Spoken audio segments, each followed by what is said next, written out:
Thank you. Colby Smith with the New York Times. Two of your colleagues called for a quarter-point cut today, and I'm wondering what aspects of their argument were most compelling to you and how you're weighing their views against those on the committee who, as of the June forecast, were in the camp of the Fed holding interest rates steady for the remainder of the year. And just in terms of the June SEP in particular, is that still the best representation of where the core of the committee is? So on the dissents, what you want from everybody and also from a dissenter is a clear explanation of what your thinking is and what are the arguments you're making, and we had that today. So I think basically this was quite a good meeting all around the table where people were thought carefully about this and put their positions out there. As I mentioned, the sort of the majority of the committee was of the view that inflation's a bit above target, maximum employment is at target.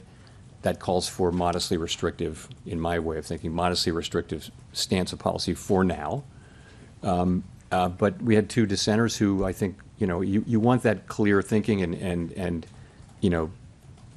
expression of your thinking, and we certainly had that today, I think all around the table.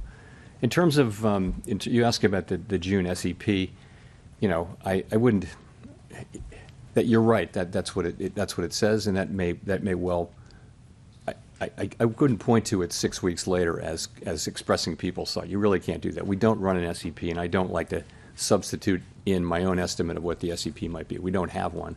So I'll just say that, we haven't made any decisions about September. We'll be monitoring all the incoming data and asking ourselves whether the federal funds rate is in the right place.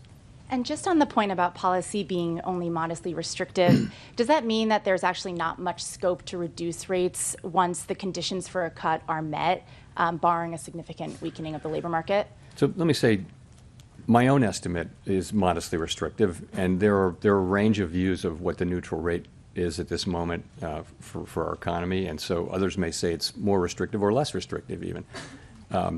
We're going to be at some point when we return to moving toward a more neutral stance, we'll be making that judgment as we go.